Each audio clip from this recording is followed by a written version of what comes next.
شكرا يا ربي شكرا هديت قلبي شكرا. السلام عليكم أخيارتا قيمها بدن meel kastoo aad joogtaan. cadceedu waxay u siilanaysaa xagga iyo godka cirka daruuro kala duwan ayaa jooga. waxay naftaydu dareemaysaa naacawda roobka. waxaan arkayaa ugaar kala duwan. waxaan maqlayaa cida shimbiraha. waxaan jeclaystay jawiga degan inaan ku soo gudbiyo 10 xigmadood oo xul ah kuna saabsan guusha iyo nolosha. igula raaxaysta oo idinku soo turjumay luqadiina hooyo. xigmadda koobaad oraahda koobaad haddii ay noloshu tahay wax la saadaalin karo waa istaagi lahayd noloshuna bilaadhadan ayay noqon lahayd. haddii uu qof kastaba saadaalin karo waxa soo socda waxa uu bari toolo cunayo halka uu tagi doono noloshu bilaadhadan ayay noqon lahayd mid warwar badanna way noqon lahayd oo wax badan laga fikiro. oraahdeena labaad waxa aad wajahaysaa guuldarrooyin badan oo nolosha ah laakiin weliga naftaada adigu ha jabin. waxaad wajahaysaa guuldarrooyin kala duwan iyo caqabado kala duwan oo nolosha laakiin adigu naftaada weliga ha jabin. xigmadda saddexaad oo xul ah noloshu waa casharo isxiga taasoo tahay inaad fahantid ku noolaanshaheeda.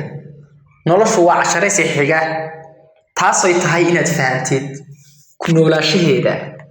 nolosha waxaynu ka baranaynaa casharo kala duwan iyo bogag kala duwan saa daraadeed waa inaynu fahanaa ku noolaanshaheeda. xigmadda afraad qofna ma wada fiicnaa. waa sababta qalin-beesalku u leeyahay iskiisad ama masaxaad. maxay noo diidaya innagana in aynu masaxno khaladadeena oo aynu saxno maadaama qalinkaba loo sameeyey in wixii uu khaldo in dib loogu noqdo oo la masaxo. xigmaddeena shanaad oraahda shanaad isan tahay sidaad aaminsan tahay waad ka xoogan tahay sidaad isku aragtid. waad ka geesisan tahay sidaad isu aragtid. waad ka geesisan tahay sidaad aaminsan tahay waana ka xoogan tahay sidaad isku aragtid. adigu haysta eelsan. xigmaddeena oraahdeena lixaad deeq-bixiyaashu waxa ay xadidaan waxa ay bixinayaan maxaa yeelay masaakiintu waxba ma haystaan. dadka deeq-bixiyaasha ama wax bixiya waxa ay ku siinayaan ama waxa ay qofka siinayaan waa ay xadidaan sababtuna qofka miskiinka ee gacantiisu hooseyso ambaba qofka wax weydiisanaya waxba ma haysto wax kasta oo la siiyo waa uu ku qancaya. xigmadda toddobaad aan doonayn xigmadda oraahda toddobaad kuwa aan doonayn inay khatar wajahaan way adag tahay inay guuleystaan. oraahda sideedaad curyaannimada keliya ee noloshu waa fikradda xun.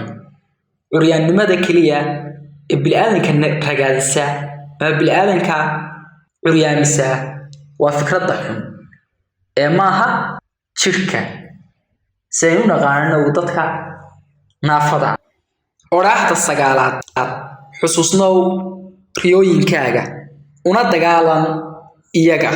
waa inaad ogsoon tahay waxa aad doonayso nolosha. waxaa jira hal shay oo riyadaada ka dhigaya mid aan suurtagal ahayn waana cabsida aad ka qabtid guuldarrada.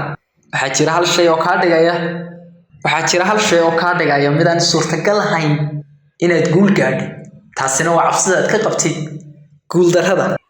xigmaddeena tobnaad ee ugu dambaysa ama oraahdeena tobnaad ee ugu dambaysa waxa weeye guulaystayaashu ma joojiyaan isku dayga.